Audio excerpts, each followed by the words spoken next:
Hey everybody, good morning. This is Matt from the Home from Wayward Records. Back with a new video, back from vacation, back from London, back in the States. Yeah, I'd rather be there than here, but hey, vacations are vacations. They always make you want to feel that way. So just wanted to check in and show you a lot of the stuff I picked up while we were over there, and it was a lot of stuff. I believe I picked up 24 records and a CD box set that's pretty cool that I'm super excited about. So I'm gonna start kind of walking through these and just sort of show you what I got and yeah, what all I found when I was over there, because I went to some amazing shops and found some great records. So I want to start off with when we got there first, we went by Rough Trade West, since we were kind of on that side of town and staying there in Kensington. That was a short little hop. And we popped in there real quick and I grabbed a few things. I picked up the new 2LP Skids Scared to Dance reissue that just came out, and that was pretty cool. So this is a good 2LP reissue with an LP of a lot of extra cool stuff, and that was awesome to find. And then I picked up the first two Libertines record. I got Up the Bracket, which obviously is on Rough Trade. And then I also grabbed their second record, self-titled The Libertines. So I've been meaning to get these for a long time, and it was just sort of convenient to be in Rough Trade and have them right there. So I thought that would be a good thing to pick up. So that was Thursday when we got there. So Friday we actually went to Soho and wandered around, and that's where I really did some damage there, which was pretty cool. I had a great time. So the first one we got there, we went by Sounds of the Universe, and I found some cool stuff there. I found this Per Ubu comp. This is Terminal Tower, an archival collection. This is some of their early 7-inches. So like Final Solution is on here. 30 Seconds Over Tokyo. Some really awesome stuff. And this early Per Ubu always blows my mind, just to think that in 75, 76, a band of this power was in Cleveland, of all places. I love this stuff. So I was very happy to find this. And then I had accidentally missed picking up the colored vinyl reissue of Station to Station by Bowie. And they had the white vinyl copy in stock. So I picked up the white vinyl copy of Station to Station by David Bowie. And I absolutely, like all things Bowie, I adore this record. And I know you can assume I picked up quite a few Bowie things over there. And it did. And this is one of them. This is actually the first one I grabbed. So this is the white vinyl copy of Station to Station. From there, if you know, it's a short walk kind of around the corner, and two incredible shops set basically right across the street from each other. And that is Reckless Records and Sister Ray. So I popped in Reckless first and immediately found one of the two, or actually three things, well, technically four things I had really wanted to find. I really wanted to find a very early pressing of Ziggy Stardust. I wanted to find an earlier first pressing of the first Clash record, or London Calling. And I wanted to find an original PIL metal box. So I didn't find London Calling, and I didn't find Metal Box, but I did find UK first Clash, which is in great shape at Reckless. This one's awesome. I have a copy of this that's a Drastic Plastic reissue. It sounds incredible and is made from remix from the master tapes and is awesome, but this is an actual UK first, which is pretty awesome. And I'm super excited to have this. So this was literally the first thing on the wall when I walked in. So it immediately came off the wall and went home with me. So I grabbed this. They also had, and I picked this up, I can't believe they had one of the cloth bound copies of Joy Division still. The actual outside is a little bit beat up, but it's also, the ribbon is there. The fold outs are still there. It's still functional and good. The records are in pretty good shape. So I honestly bought this more to have. I mean, obviously I'm a huge Joy Division fan, so having a copy of this at all was really exciting for me. So I picked this up, cloth bound copy of Still.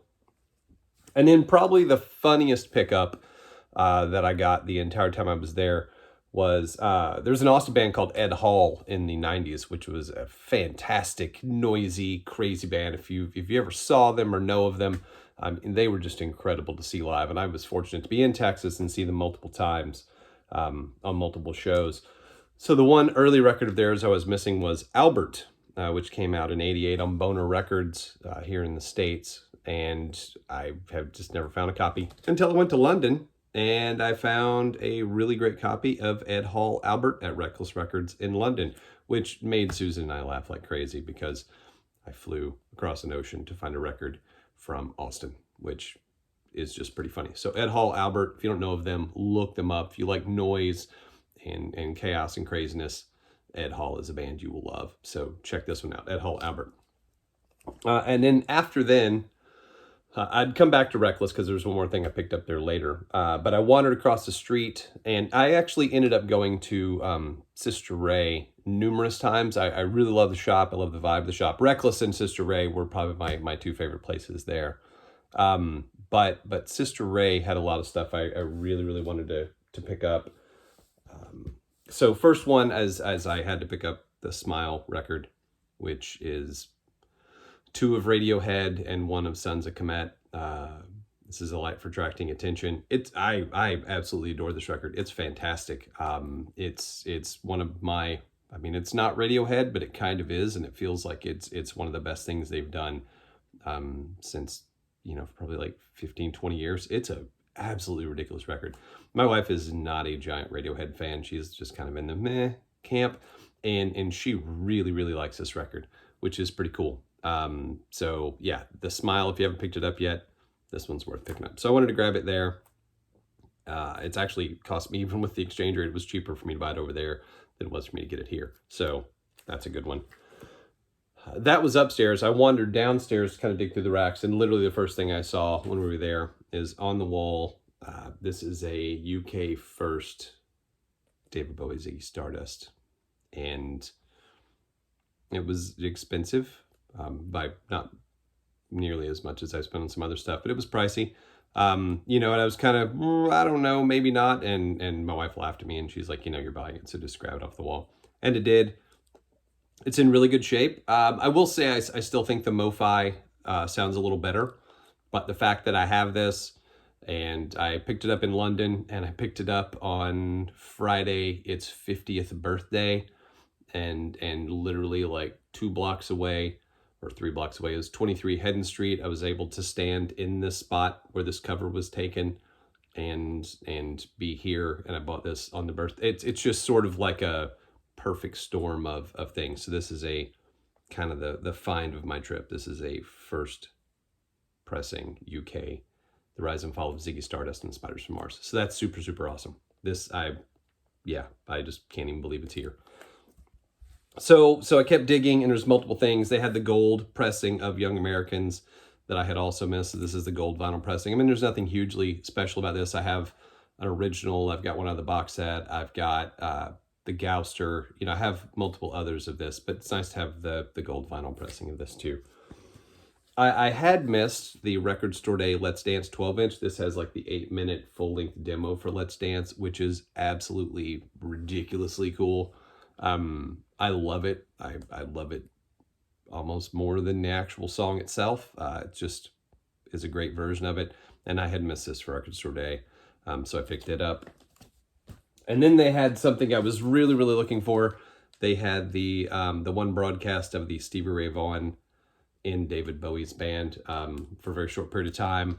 Long story, it's inside of this record that he was going to be the touring guitarist, and then there was chaos and Double Trouble couldn't open, and then he was removed, and this is kind of it. This is the only thing that really exists out of that tour, is this recording, and it's really good. The guitar is mixed a little bit low, but it's still in there, and Stevie's awesome, and the versions of the tracks, the Bowie songs on here are really great. So I've been looking for this for ages, and to finally have it is pretty awesome. So Stevie Ray Vaughan with David Bowie for the Let's Dance rehearsals. I believe that should clear through most of the Bowie stuff I got. I also I found a copy of Fripp and Eno, No Pussyfooting, which I've been looking for a long time. I love Brian Eno. Robert Fripp is awesome. I've just never really found a copy around, so I grabbed it while I was there. So there's that. I did have to pick up, I grabbed the Sex Pistols, the original recordings. This is the yellow vinyl version. This is just the studio tracks. Kind of compiled some B-sides, some stuff from Great Rock and Roll Swindle. It's just a good comp, and picking it up in London felt like a no-brainer. So yeah, grab this yellow vinyl. So then I also grabbed the Sex Pistols Same Old 10-Inch Bollocks in Paris. It's a bootleg from the Filthy Lucre tour. It's a bootleg recording, but I feel that kind of captures them and the way they should be captured. It's good. I mean, it's fine. I like it. I like it a lot. It's cool to have. And it's just a double 10-inch little fold out, which is pretty cool. And then also, since that was, we'd gone by Friday and we went back Saturday because I wanted to look again, and some of that was from Saturday, and it happened to be record store day too, and there wasn't a line. So I picked up the Pearl Jam Live on Two Legs record store day release, which was one of my want items this kind of completes, other than Benroya Hall, which is $1 bajillion and I'm not going to own it. This was the last official Pearl Jam vinyl that I needed, so that's cool. I also grabbed the anniversary issue of Life's a Riot with Spy vs. Spy, Billy Bragg, that came out, which has a whole side of live stuff recorded in 2013, which is awesome. I love Billy Bragg. And then the last one I kind of couldn't pass up. There was a colored vinyl reissue of GBH, City Baby Attacked by Rats, which old school punk rock me loves the junk out of this record. So I felt I really needed to pick this one. So I grabbed that one, sorry. And that kind of completed, well, I thought we were done. And then, around the corner there is a Third Man Records London, one of the 3 Third Man storefronts. So I had to swing by there. I got some cool pictures from it. I bought a book out of the literarium in there, which you put coins in, it automatically randomly picks you a book. I got a hoodie and a baseball jersey and some stickers and some other cool stuff. It was really neat. Went downstairs into the little blue room. Actually, when we were there, not the day we were there, but the day before we went back, Soccer Mommy played down there, which was kind of cool. Used the restroom, used Jack White's restroom, different story. And so I picked up a few things, a few records that I didn't have while we were there. So I grabbed Tremble Under Boomlights, Jonathan Fire Eater, which this was the one I didn't have yet, so I was glad to grab it at the Third Man shop. And then I got 2 of the Live at Third Man records. I grabbed the one by the Shins, which I also hadn't grabbed yet, which was weird because I have everything else, but I hadn't had this one in the collection yet. So the Shins, Live at Third Man. And this one I kind of couldn't pass up. This one seemed pretty cool. It's from April 17, 2011, and it's Jerry Lee Lewis, Live at Third Man. And it's a great set. I mean, everything is in there. Kind of couldn't pass up getting Jerry Lee Lewis at Third Man. So that was Third Man Records. And then after then, we came back. We went and did some other stuff and came back. And I went by Fanica, which I'm wearing their shirt in the video. And that was really cool. That was recommended to me by some people online. And I found 2 things there that I really liked. One, I picked up the white vinyl limited 40th anniversary edition of Throbbing Gristle's debut, the 2nd annual report. I didn't have this one yet, and I really was excited to find this.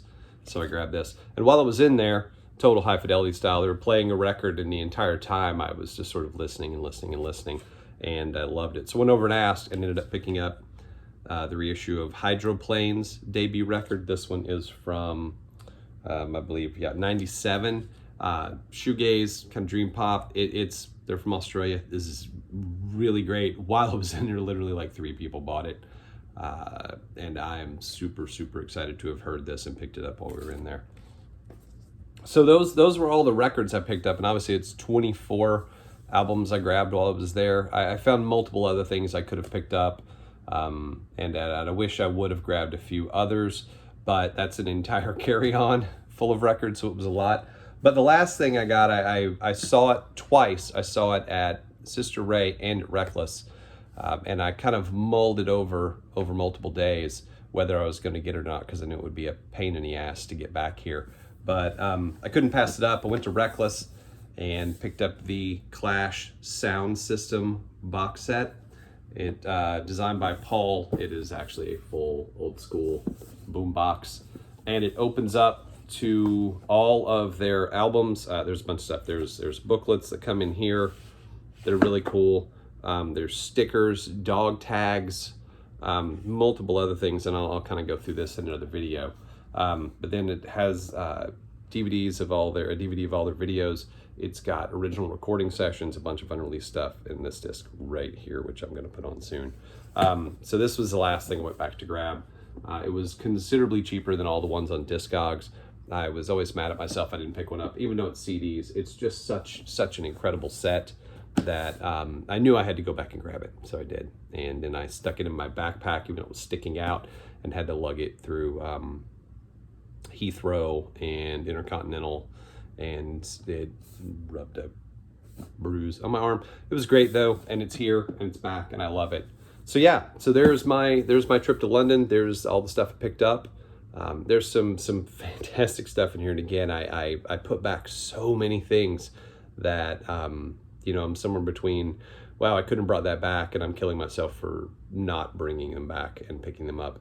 But we had an amazing trip. It was fantastic. You get a chance to go to London. There's so many great shops. I didn't even get to a billion others. I didn't make it to Camden. I didn't make it to All Ages. I didn't make it to Rough Trade East.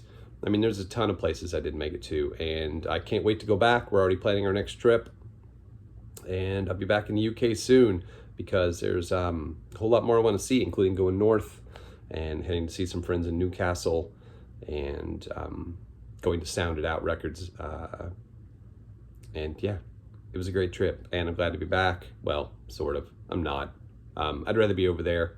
America's kind of a hole right now, but you know, it is what it is. So yeah, thanks, and I hope you liked the video. Let me know, leave some comments. We'll talk about some things, and I'll be back Wednesday with another video, go over some books and some other things I picked up while we were there. And Friday, we're gonna go over this sound system box because it is pretty ridiculously good. All right, take care, and I'll see you soon.